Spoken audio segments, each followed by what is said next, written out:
say that I have a business background, and I haven't been doing this but for 9 months. And before I heard about litigation, I treated a doctor last week. And so she had arthritis in her neck, and I said, well, let's try this and see if it works. And as I was talking, and I don't know why this works, I'm sure you guys will know better than I had to think of her being a doctor and knowing all the logical medical things that I didn't know. And finally what I came up with was, even though my neck hurts when I turn it, I know pain doesn't exist in my neck.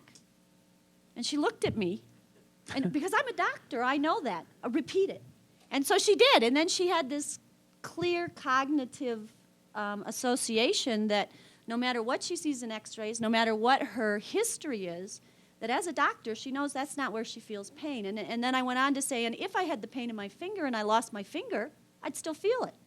And so all of a sudden, she released her pain, and she didn't feel it anymore. So maybe that will help severe, like rheumatoid arthritis, and I don't understand the whys. That's why it was good, because I didn't understand what the heck I was doing, nor did I know I shouldn't do it with a doctor.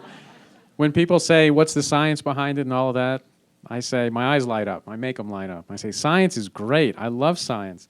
It explains fully 2% of everything that we know. Or everything that goes on. So,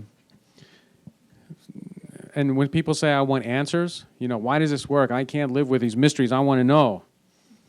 I remind them, think about this. For as long as you live, you will never see with your own eyes the back of your head. And when I realized that, and I realized that I can live with that mystery following me around. Now listen, before you guys get started, I'm saying the back of my head is a mystery. I don't want to know, okay? So don't fill me in. But if I can live with that mystery, I can live with a few others. And we treat emotions like they're our enemies. We treat our allergens and toxins like they're enemies. But they're not. Because if we didn't have them, and we didn't have some inkling that we didn't feel good, then we wouldn't feel any better. Okay? It wasn't until we didn't help Susan with her cheese allergy until she focused on her anger. It's like yeah, emotions are, not pleasant. It's like dirt on the floor. But if there's dirt over here, I'm not going to mop up over where it's clean. So the only way to get the floor completely clean is to mop where it's dirty. So people say, oh, I don't want to think about negative things. And they're only negative if you let them affect you that way. If you learn from them and get better, then these are your best friends. I'm convinced that you cannot ask for anything that you don't already have. So if you know that it's already there and all we're doing is checking to see that the locks are open, then you can do all sorts of things. One more question. Just a question, Alan. If someone comes to you exhibiting symptoms of some kind of energy toxin, do you spend a lot of time trying to focus in on what that is if they don't know what it is, or would you just work directly with the symptoms, typically? Well, if it's just the symptoms, then I might start with that, because it may not occur to me that it's an energy toxin, So again, when somebody comes in and they have something on their mind, then I go with that, and then I go to see what the issue is behind the issue. And, that's where muscle testing comes in handy, or just asking some questions and being intuitive and finding out which direction would be best to go. Because sometimes it could be an energy toxin, but working with the symptom is enough. Mm-hmm. Sometimes it's working with the emotion that's enough. Sometimes it's just working with the toxin. In fact, sometimes, and this is when the tapping doesn't seem to be doing anything, or we can't get it all complete or whatever, there's a way to work directly with the substance of, the toxin itself rather than the person's energy system. Because remember, it's a relationship. And I do a process called resonance tuning, and it's not part of this, so we're not going to spend a lot of time on it. But if you catch me on break, you won't hear the end of it. But you can actually work with the energy of the toxin itself. So that's another way to approach it, another tool in your bag of tricks that you can use.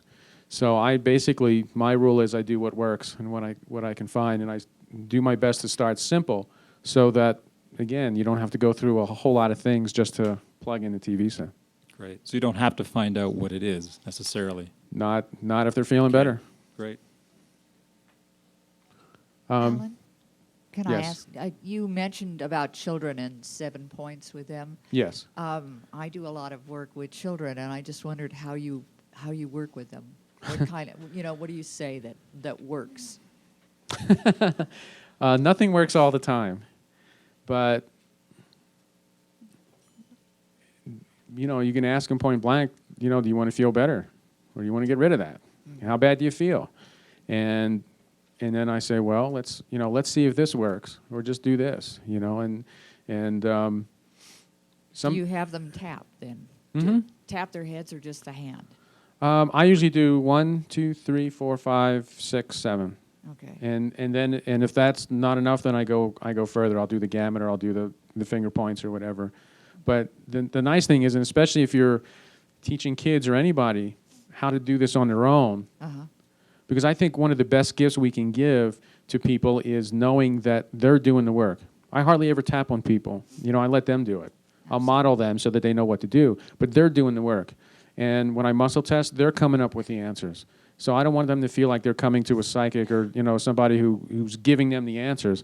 I want them to think that they're giving me the answers. Right. And the 7 points are nice because it's easy to remember. You have 3 around the eye, 2 here, and then 2 on the body. So if it works for them, then I keep it as simple as possible. And I won't even do the reversal until that becomes an issue. Do you end it in, like they don't say, they deeply appreciate themselves? Do you use kid terminology? Oh, for like the reversal statement? Yeah. Yeah. You can say, I really like myself, or whatever. And it depends on the kid and the relationship that I have with them. And sometimes I'll just say, I'll just use the regular words, and whether I think that they understand them or not. Because there's this energy connection that happens when you're working with somebody. And as much as you want them to feel like they're doing it, they don't always have to know exactly what they're doing. It'll still work. Yeah, I have one student who is from a divorced family, and they just discovered he had an ulcer in his intestines. And so I just wondered, I haven't worked with him yet, what would be the best approach? What I found almost rampant is, especially when I do age recession and find out about, if I'm working with an adult, I'm still working with kids, is that there's a lot of anger. Parents do things to kids, and kids are angry about it. And it's nobody's fault, it's just what happens. And of course, when you're a kid, expressing anger it's going to kill you. Either you feel the anger so strong that you're going to be overwhelmed and you're going to die, or if you express it to one of your parents, they're going to kill you. So one way or another, it's a life or death situation, so they get used to holding it in. So if you can make your office or wherever you're working a place of safety where it's okay for them to even acknowledge that they were angry, because that's scary, and then there's a lot of fear of that.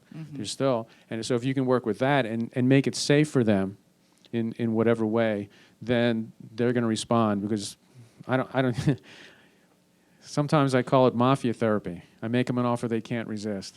I can't make them an offer they can't refuse.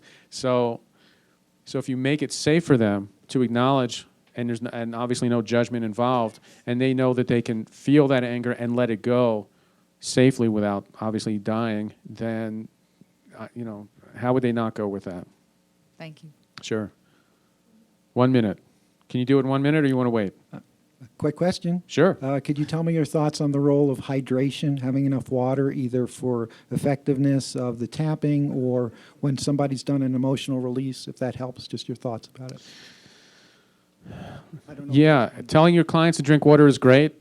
I have a client back in town that has been allergic to water. Right. so if they have a lot of sensitivities, you may want to test that first and then tell them to drink water.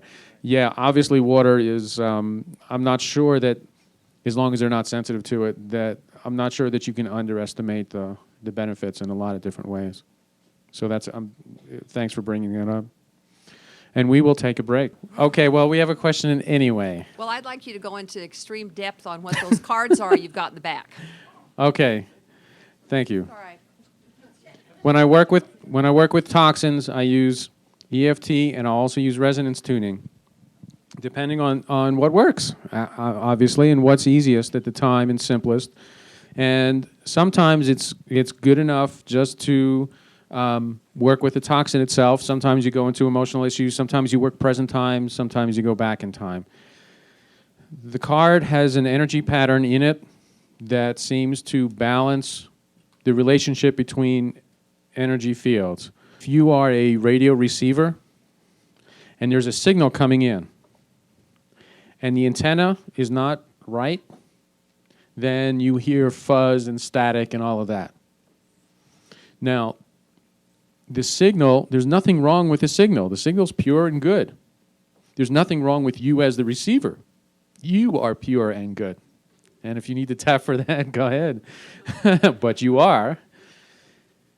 So what we're doing by moving the antenna is lining up the relationships of the signal with the receiver. And that's as good an analogy as I've ever come up with. And you can do that with the card. The card is like an antenna, and you hold the card over, and it tunes in the station. You can, and I think that's what tapping does, is it puts your system in a mode where it can accept the energies that are coming to it, whether it's from an emotion or a past trauma or a thought or a piece of chocolate or an orange or whatever it is. To me, those are all the same, and there's not anything good or bad. The only thing that's, well, there's nothing good or bad, but the more you resist what is and what's happening, whether it's on an energetic level or a conscious level or an emotional level, then the worse you feel. So we get rid of that resistance, and we feel better.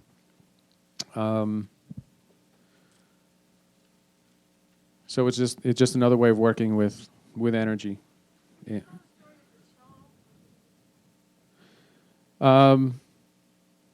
Well, the way that I got into my first introduction into energy is when my flute teacher, and I think that's what you meant, my flute teacher took my instrument and he played north and south, and he played facing east and west, and the flute responded differently. And what he did was a process that made the instrument play good no matter what. And what I found out from that is that you can change how things respond. Not only people, how people respond, but how things respond. So when I went to study with Roger Callahan, and he said there's energy toxins and there's nothing you can do about them, I knew that there was something you can do to change how things act in the universe. And then I found out from Gary and from Sandy Radomski and from my own experience that that the very thing that Roger said wouldn't work anymore if there was energy toxins, getting rid of the energy toxins. So, and I think it was like the 4-minute mile, or 4-minute mile, 3-minute mile, whatever. There's real 4-minute mile. It was impossible until one person did it, and then of course it was possible all over the place, and everybody was doing it. So, and I think that that's what we're doing, on the vanguard of this, of all this, this tapping, is we're opening up possibilities that were always there in one way, but we're like the 4-minute mile was always a possibility, but not really until one person did it. And if you don't think that you're equipped with the knowledge to do it, I'm a musician. I wasn't trained in all this stuff. And if you read a book called The Nature of Scientific Revolution, I think it's called, by Thomas Kuhn, right? Most scientific discoveries were made by somebody outside the field because they weren't trained in the limitations. So if you don't know everything you think you need to know, you're probably better off. And there was somebody who won a Nobel Prize in chemistry or something and got up and said, "Thank God I didn't get my degree in chemistry, otherwise I wouldn't be here today." So sometimes ignorance is not only bliss, but it can lead to greater knowledge. because you're ignorant of the limitations. So if you don't think you're smart enough, too many brains, or too much intelligence focused in one way, that focus means you can't see other possibilities. So give yourself a chance. There seems to be a lot of dryness in these rooms. Quite a few people staying here, their eyes are getting sensitive, their nose. Any suggestions on that?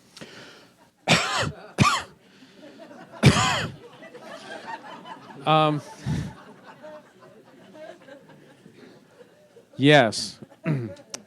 Let's all. Now wait a second. No, you can. He's got to wait a second. You can go. I think it's a great hotel. It happens to be at 7,000 feet. So there are some, maybe some idiosyncrasies. So any place we go in this town is going to be not as good. So let's all tap here. First of all, let's all take a breath and see if you can feel that. Can you feel some dryness and irritation? Okay. So let's say that we're having a problem with the relationship of the air to our system. So let's tap here. And notice I'm going for both barrels here, okay? And I want you to say, even though this air is irritating me. And notice I didn't say, even though this air is irritating, right? You don't make a friend with somebody by saying, telling them how bad they are. And air's not gonna be your friend if you yell at it. So what you're saying is, this is irritating me, and there's nothing wrong with the air. It's just a relationship. Even though this air is irritating me, I deeply and completely accept myself. Even though this air is irritating me because it's dry and rare.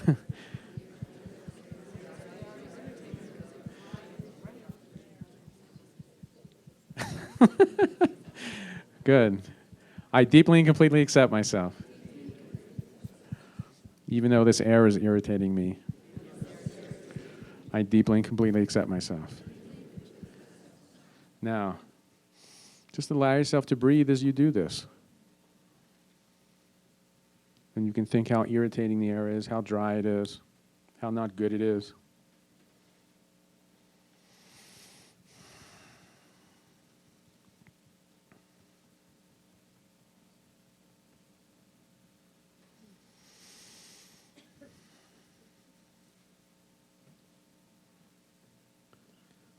Let's go one more.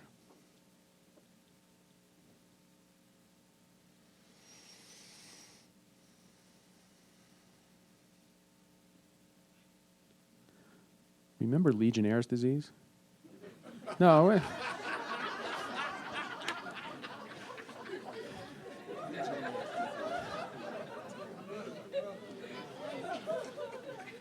I can't believe that. Yeah. Seven people died. Yuck, yuck, yuck, yuck, yuck. Anyway, what happened was it started at the Bellevue Stratford Hotel in Philadelphia in 1976, remember? And my teacher hired me to play in a band at the Bellevue Stratford like 2 months after this happened. I said, "Are you playing it?" He says, "Hell no."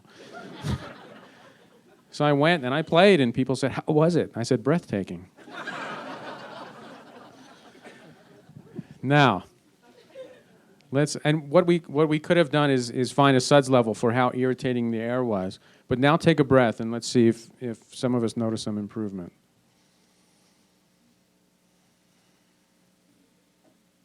Feel different? Okay. Does anybody feel like there's a little bit more to do? Okay. So let's go through another round because there are some difficult people here. So even though these people are irritating me, I deeply and completely...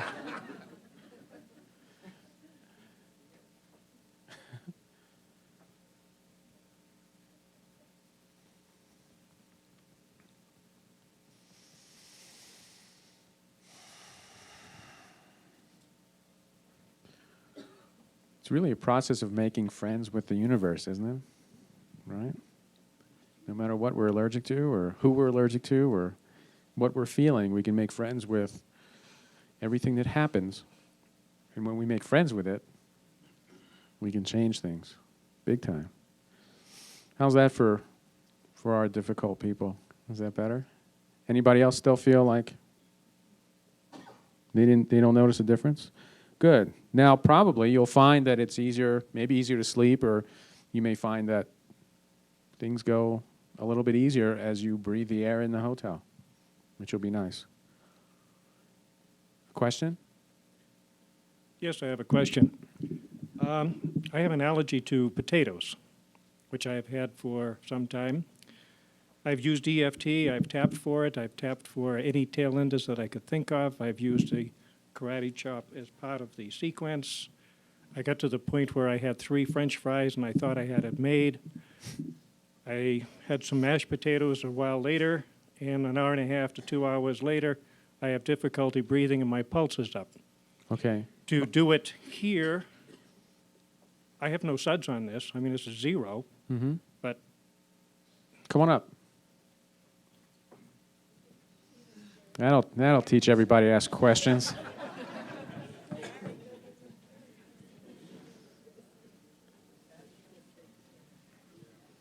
So we have another difficult person coming up. That's okay. Now, put your arm out like this. Just let it be there. And don't resist. Just let it be there. Say, my name is Don. my name is Don. Good. Say, my name is Joe. My name is Joe. Good. Say, potatoes. Potatoes. Say, potatoes, I want to be healthy. Potatoes, I want to be healthy. Potatoes, I want to be sick. Potatoes, I want to be sick. Okay. So that's all right. It's testing okay. We may put it on Steve's machine, and it would be, we may get a reaction. How long have you had the sensitivity? I've become aware of it the past couple of years. Okay. It takes an hour and a half for the reaction to really set in. Okay. So we'll hold his arm for an hour and a half and see if it goes down. But we may be able to get it a little bit easier than that. Say 2 years ago, potatoes. 2 years ago, potatoes. Okay. So let's do this. We're going to tap, but we're going to tap 2 years ago. Okay. See, we can use any tool that we know about, and one of the tools is time. And sometimes if it doesn't work present time, it'll work in the past. Good. How about another round?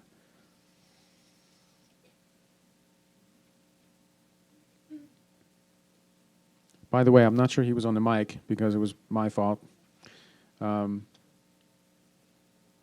He said he became aware of the allergy about 2 years ago.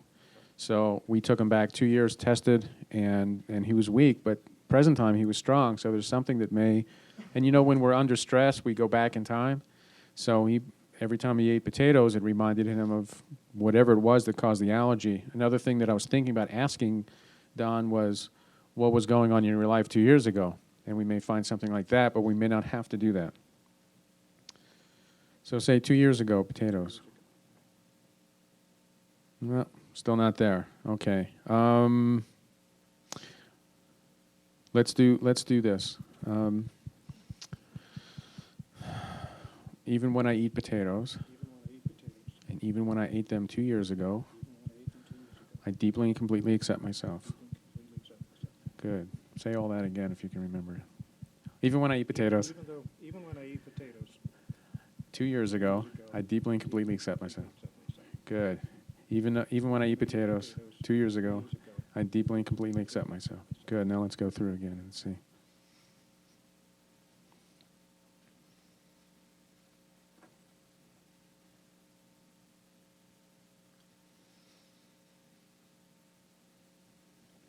Sure.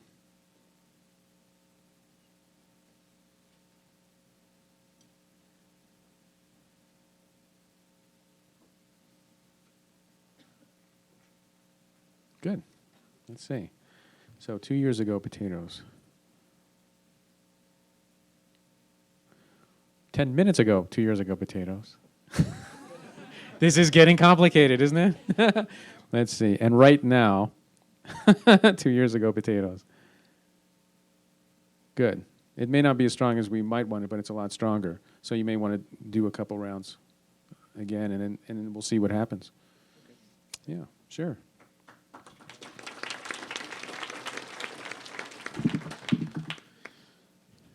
Another question.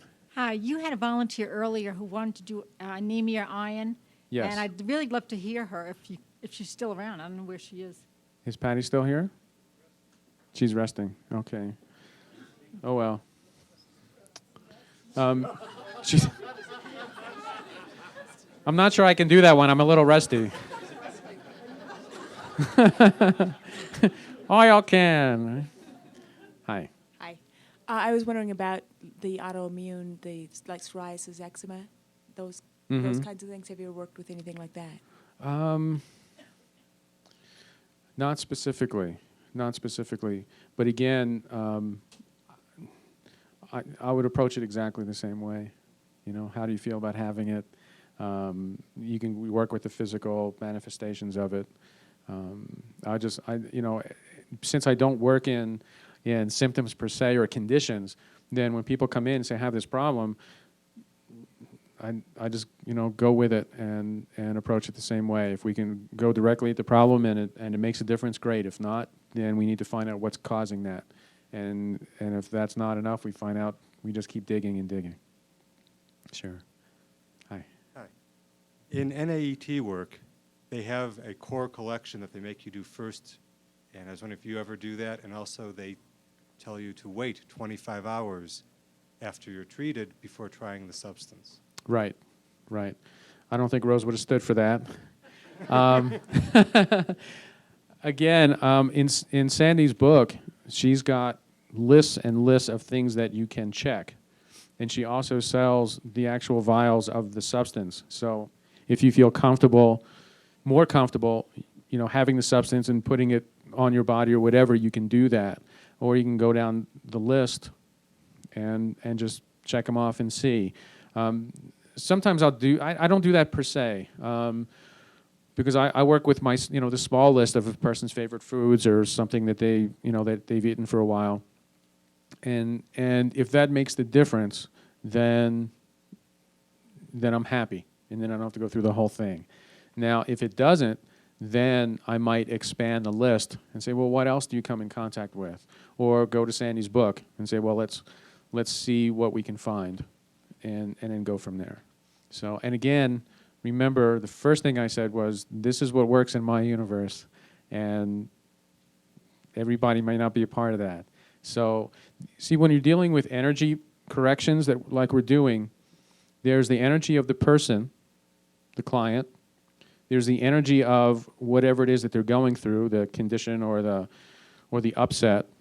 There's the energy of the practitioner. There's the energy of the method that you're using, and there's the energy of time, and there's probably a few more. Now, if you hook all those up, then you're going to get really good results. If something is a little bit out, maybe somebody that comes to me, energetically, I'm not the best person to work with that client.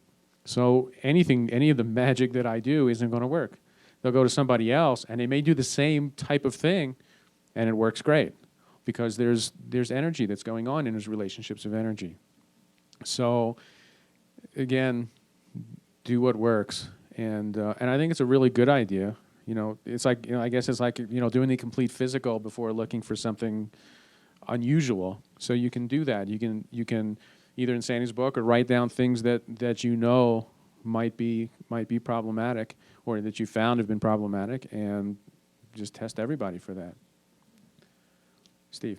I just wanted to expand a little bit how you can use that. I do some similar things to clear allergies. And example, if you're getting a bacteria or a virus, if you treat that like a toxin and clear it before you clear the symptoms, you can knock out most infections in a couple of hours.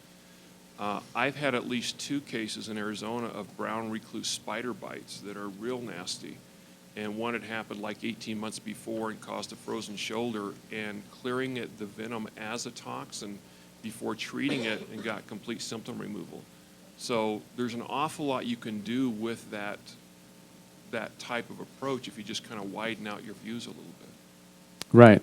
So if you're good at doing the problem and focusing on it as ABC, if someone comes in with problem XYZ, you say, well, if I thought of it as problem ABC, what would I do? And then you just do that. Does that make sense? Okay. Yes, hi. For myself, I need to tap on caffeine and coffee, which I feel very deprived not being able to enjoy. But I wondered, is there really any exception to any substance that humans just shouldn't ingest? Or are you saying that it's always our belief system which would determine whether it's healthy or not? I wouldn't defend my beliefs by doing arsenic or anything, you know. But if there is a substance that's definitely no good, it's not going to be coffee. I can guarantee you that. I'm happy with that. What I mean is that coffee is not going to be the thing that you absolutely shouldn't have. I heard a story just the other day. A woman smoked for like 40 years, and every time she took a cigarette, she says, I'm going to have a holy smoke. And, of course, her kids, after like 40 years, they were really concerned, and they took her to get, you know, x-rays or lung tests or whatever, and her lungs were fine. So either she wasn't allergic or she programmed it, absolutely programmed it. We are amazingly powerful when we're not blocked. So I think that there's... I'm suspicious of anybody who gives us more rules rather than less. And again, this is a little bit off the subject, but it's a general guideline that I have, okay? If something's coming in and to me and it means more rules, I'm going to look at it really carefully. If something comes in and it means less rules and I can do it, that's cool. Okay, so that's one of my tests, my internal tests, as far as how attracted I am to something. So I like simplicity. See, people ask how I can remember all the jokes that I tell. They're all up here where facts should be. So if I need a lot of facts to do something, I may I may have to reconsider that. You know, when they come out with scientific studies that say it has been found that people who have blonde hair have problems with these foods, the reason why they say that is because 70% of the people had problems. 70% of the blondes had problems. Well, guess what? There's 30% and everything's fine. So it's like, you know, when you listen to the weather forecast and it says 75% chance of rain, you know what that means? It means it may rain and it may not. And then the next day it's like 10% chance of rain. Well, that's great because now you know that maybe it'll rain and maybe it won't. So if it's like, you know, it's the old story, you know, 99 people out of 100 aren't affected. But if you're the one, guess what? It's 100%. So that's why no matter what you hear, and the wonderful thing is no matter what system or what theory you have, you could probably find a book that's going to support you. And it'll be right. But again, you're talking about the energy of an individual now. And science deals with probabilities and generalities, but I don't live my life like that. I live my life as an individual, and so do we all. So, and it's up to us to find out what works for us. So, and there's so many systems that you can use to find that out. I can't tell you how to choose that other than just, you know, go with what you're comfortable with, and if it works, great. And if it doesn't, you know the definition of insanity, right? The definition of insanity is doing the same thing over and over again and expecting different results. So, and the reason why EFT works, it doesn't work in spite of it being so simple. It works because it's so simple. Isn't that a scientific law that the simplest explanation is the right one? Okay? And you don't have to try real hard with a lot of this stuff, you know? Great thing is to work with people who are dealing with self-punishment And you see them tapping, and they end up looking like a Florida ballot.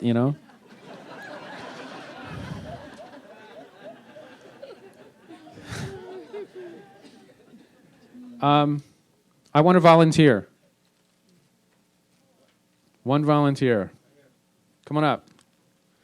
Real quickly, could I address here I am. Hi. Could I address the blood type issue? Because I've had some people come to me who were following that kind of diet because of their blood type, and they found their health improved greatly. But they had severe allergies to those particular substances. And when we cleared them, they then could eat it Right. without a problem.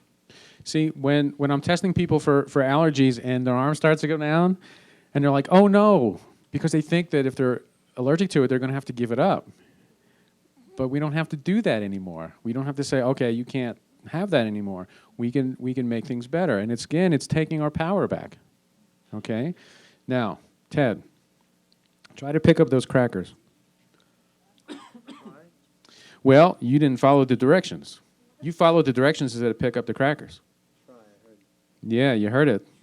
Yep, there you go. That's what happens when you try. It's an excuse for failure. How many times has a spouse, or when you were younger, a brother and a sister said, "Oh, you're going out to the convenience store, get me a soda, or get me some orange juice," and you said, "I'll try to remember." And the reason you said that is because you had no intentions of doing it. But now you have an excuse.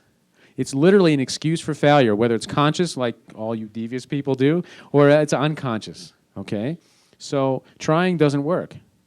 Now, it's an excuse for failure, and you're setting up your whole system for that. Now, you can pick it up and drop it. You can pick it up poorly. That's fine. You can fail. That's fine. So failure is not a problem. Failure is great because it gives you a lot of information, and it also bonds you with everybody else in a really meaningful way. But to set that up and to give yourself, you don't need an excuse to fail. You can just do it. One time I was playing next to this guy, and he said, and I made a mistake. He was playing the first part, and I was playing the second part in this show, and I made this really bad mistake. And he looks at me because he was really nervous. Never heard of tapping. And he looked at me like, what happened? And I said, I have an excuse. And he said, what? And I said, not exactly. I said, well, I fudged up. What's he going to say? No, you didn't. So sometimes that's the only excuse you need. Now, has anybody ever said to themselves, I'm going to try not to get angry. I'm going to try not to eat so much. You ever do that? Ted, follow these directions. Try not to pick up the crackers. Confused, aren't you? You feel like your head's going to explode, right? You're laughing. But within the past month, every one of you has said something like that. I'm going to try not to do this. And guess what? You're lucky your head hasn't exploded. Oh, somebody's has back. No, I'm kidding. So the harder you try, if you want to write something down, write this down because it's not mine. The harder you try, the harder it gets. I had one person, I said this, I used to say this as a joke, but one person came in and said, I'm really working hard at trying to relax. I said, good luck. Thank you, Ted. Thank you. So if you're working real hard at it, there's probably a better way to do it. And student comes home from school and he's working real hard at math or whatever, and he keeps getting C's and D's. And what do his parents tell him and the teachers? Try harder. It's like you're doing something, it's obviously not working, so why not do more of it? Do something else. Do something that's maybe easier. You ever see great ball players and they're hitting the shots and you say, boy, he makes it look easy, or musicians or performers. You see Gary up here, he says, boy, he makes it look easy. Well, guess what? When they're doing it, it is. So if you're having a problem, instead of thinking, how much harder do I have to work? Why not think, what's the easy way to do this? And if you find that, then you're swinging. We have one here, then one there. Hi, I just wanted to go back to something you said about somebody, when you're looking at allergies, it's what do they eat a lot of or something. Mm-hmm. I was telling you my daughter has a severe wheat allergy, And she's been treated for it. And so now she thinks, well, okay, I can go back to eating wheat for breakfast, wheat for lunch, and wheat for dinner. So I think that just because you're cleared for something or you've been treated for it does not mean that it's good for your body to eat it all the time, like sugar or something Right. like that. Just, Probably nothing is. No. And there but may be. people do seem to think that, oh, I'm cleared for it now, it's free for all, and it's not. There may be more work to do with the cravings or what that wheat means to her emotionally, and go there so that you release more. Obviously, some of the emotional attachment has gone, but maybe not enough of it or not all of it. So there may be a little bit more work to do there. In reference to what you were saying before, I have a new motto. Instead of saying no pain, no gain, I say no pleasure, no treasure. Good. Yeah, my saying is no pain, no pain. So, any other questions? Good. Okay. How much time do we have left? 15? Okay. I never got this far before. I don't know what to do. Yes. Okay. Anybody else have something they think they may be toxic for? Come on up. I don't necessarily have something. Oh, I'm sorry. I thought you were That's talking to okay. me. That's okay. I have hypertension, chronic hypertension, and I've been on different medications, and nothing's really lowered it. Do you have any comment about that? Yes. I would test for the medications. Okay. And if you test weak, I would correct for that. And then, because obviously if you're testing weak, there's some kind of interference. Now, if you test strong, it doesn't mean the medication's necessarily going to work, but obviously the interference is gone and maybe it will. But at least the interference will be gone. So anybody who's in medication, I would definitely, do you have the medication with you? I'm not on anything right now because okay. it wasn't working. I'm doing some acupuncture for it also, and that's not working. Okay. Well, there's 180 other ways you can go while you're here this weekend. And maybe somebody can, work with you for that. Thank you. Sure. Yes. You want to give us some pointers on muscle testing? No. Pointers on muscle testing. I use a very light touch that was taught to me by the wonderful folks at 3-in-1 Concepts. And I may as well do a plug. I'll be doing a muscle testing presentation and a 3-in-1 presentation in San Diego in May. So if anybody's coming, stop by and see me. And if you're not, you may want to think about it.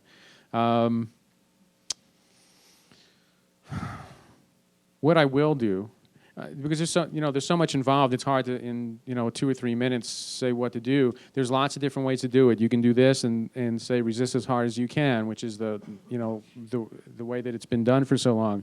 At 3-in-1, we go in front, and you can do even here. And you heard me tell people, do not resist. And I just feel for that little lock in there. And then when somebody's under stress, it goes, and there's no lock anymore. In fact, hold your arm out like this. You can do it in front or the side. It doesn't matter. Think of something that makes you happy, and notice that it's real easy. And let your arm float there. Don't just let it be there, because it'll stay up there. And think of something happy. Now think of something that makes you upset or unhappy, and notice how much heavier it gets. Okay. Do you need anybody like pushing as hard as they can? No, you don't. It's a very subtle difference, and you get rid of that competition idea. Like if Scott was up here or somebody, and I'm saying, yeah, I think that's a little bit weaker than last time. You don't have to do that, and the bigger and stronger they are, the lighter the touch, and you get rid of that competition and right-wrong idea. You want to learn how to self-test in 10 seconds? Yeah, me too. Okay, what I want you to do is just sit up and let your head just look straight ahead. And I want you to think to yourself, yes, as if you'd have a yes response from your arm. And notice if you feel your head just sort of nodding a little bit, right on your neck. And now think the word no, And see if your head moves a little bit from side to side. And to me, I don't use that because I have one that I started using 15 years ago. But that, to me, is the simplest and easiest way to self-test. It's hard to forget what it means, right? We've been doing it all our lives. So we've been training for this moment our whole lives. Yes and no. And if you just, and there's no, and the more effort you let go of, then the easier the test is. Okay? Now, self-testing is not as accurate as having somebody else because there's others, there's other interference going on, but it's a lot more accurate than just guessing. Unless well, even intuitives, healers go to other healers to get healed. Okay? It's hard to do things for yourself. So it's nice to have that help. We had a question. Alan, back yes. here, and then we'll come back. We're on the ground floor, and nobody knows the limits, but my question would be, where are we getting just a little crazy? I mean, I've got friends with advanced multiple sclerosis who believe that energy psychology has cured them. Mm-hmm. I have other people with cancer who are clearly dying. We talk about psychosomatic type issues more comfortably than we do about clinical issues of severe illness. Can you comment on that? Where are the limits? By definition, when you're driving down the freeway, anybody who's driving faster than you in back of you is a maniac, and anybody who's driving slower in front of you is a jerk. So anybody's limits is the next thing. What they're comfortable with, well, that's obviously what's real. The next thing that they're, again, you go a little bit out of your comfort zone, well, that's ridiculous, that's silly.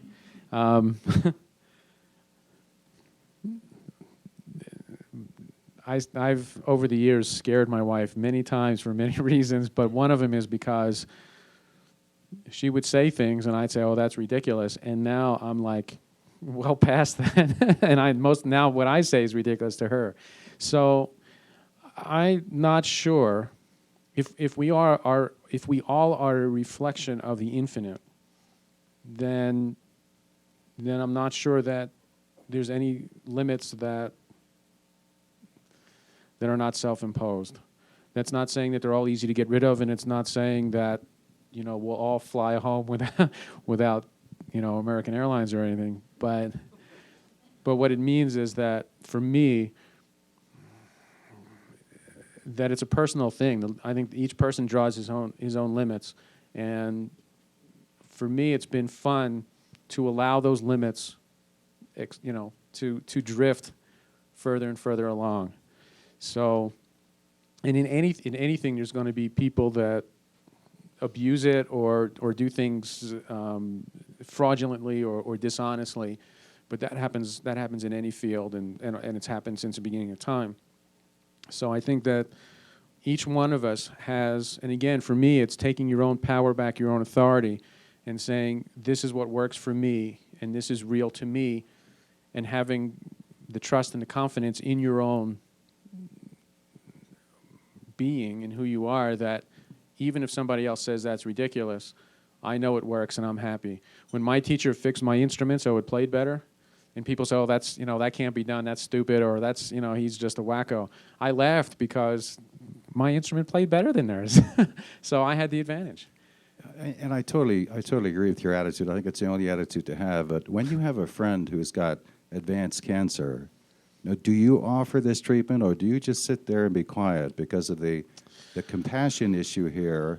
What do you do when you raise somebody's hopes falsely, and the multiple sclerosis comes back, let's say, after you've tried everything, you're sure that it's gone, you're sure that you've been healed? I mean, the devastation of that is, that's kind of like a trust issue between a therapist and a patient.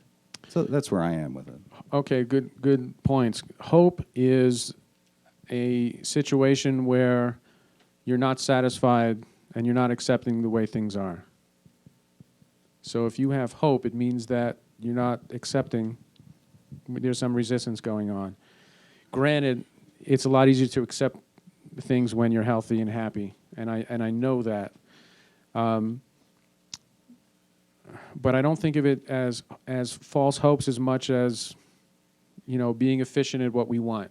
And what I do if somebody says, well, a client of mine, or mainly like family members or friends who are seriously ill, what can we do for them? The first thing you can do is clear your own stuff on it. How do you feel that your friend is dying of cancer? Well, I'm sad. Well, tap for that. Or I'm angry. Well, tap for that. You know how it is when you're with somebody who's angry? You don't feel good, right? Even if they're not angry to you, that doesn't really matter. So imagine your friend who's dealing with you or spending time with you, and you're angry and you're sad and you're frustrated. They're going to pick that up. So the quickest gift you can give them is to clear your own stuff and be perfectly happy with them and accept them for who they are, even the way they are. And if you can do that with them, maybe it'll make it easier for them to do that with themselves.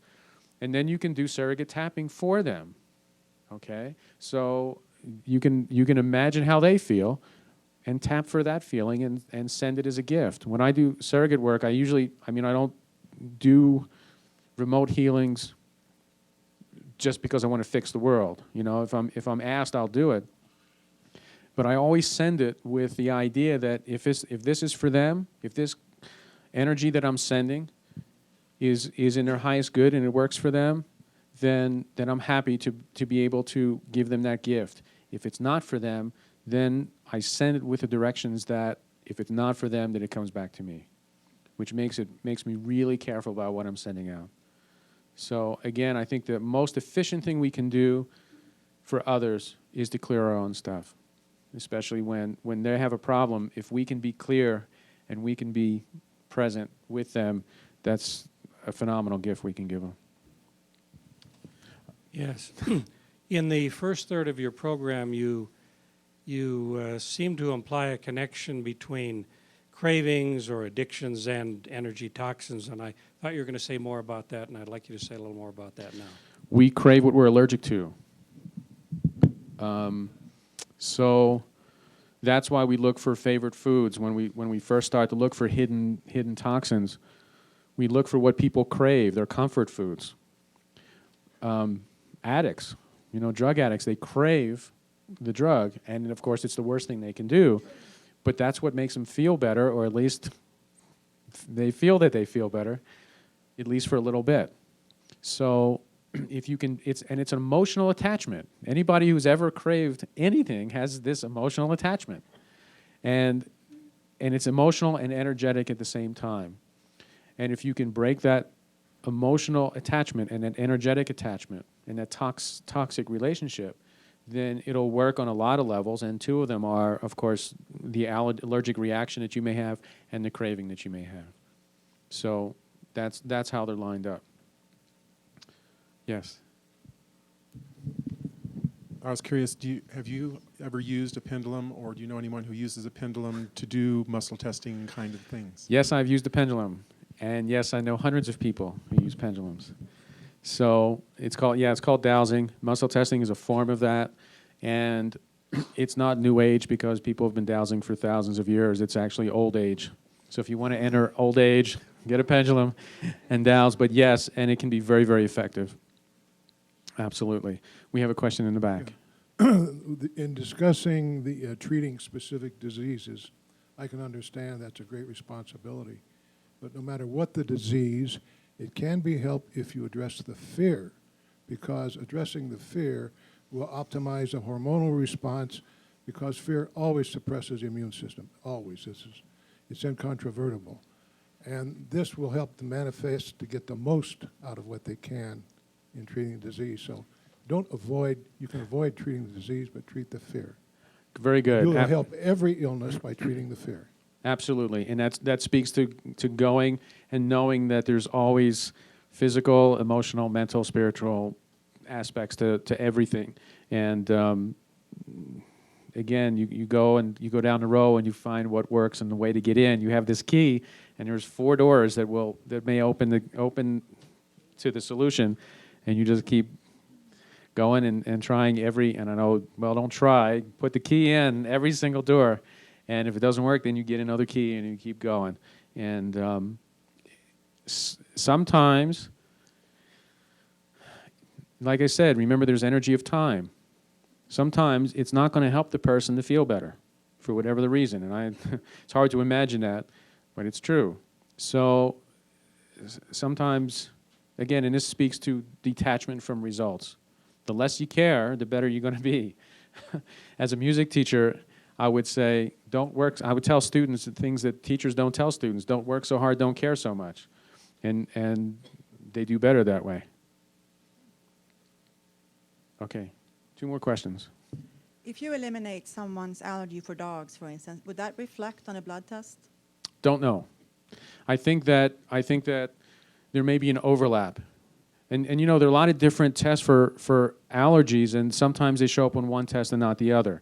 So again, I think you do the simplest test that you can. And if you're working with Steve, the simplest test is the heart variability. If you're working with me, it'll be a muscle test. And if you're working with a doctor, then it's a blood test. Then you do the simplest thing. And if it works, if you get the results that you want, then you're done. If you don't, then you may want to go to the other testing modalities and check out and see. Because I think we may be testing slightly different things and we may get slightly different results. Hi. Hi. I wanted to respond to the comment by the gentleman about hopefulness and people with cancer and dying. I've had a number of friends die, and it could be a glorious, wonderful thing if the fears out of it, the attachments to people who were around. I would hope that EFT could be used in hospice settings for a lot of people, that it could be used with people in an incredible way. I could see EFT as just being phenomenal in that whole setting of helping people pass rather than going through this conflict of the hopefulness. We have stigmata, we have cellular changes with people with personality disorders. We have solid classical science that says that there's real changes going on as a result of people's beliefs.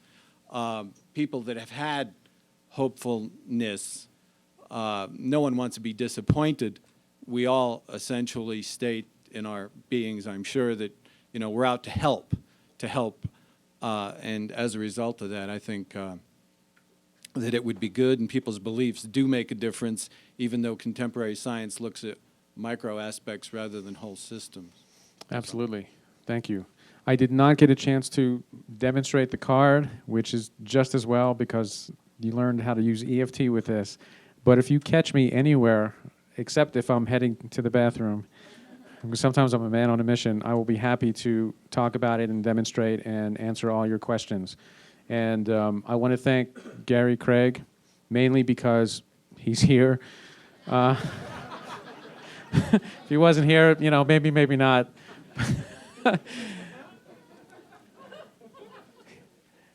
But I want to thank him for inviting me to be part of this wonderful conference and to see all you people out here. It feels great, and I appreciate that very much. Thank you.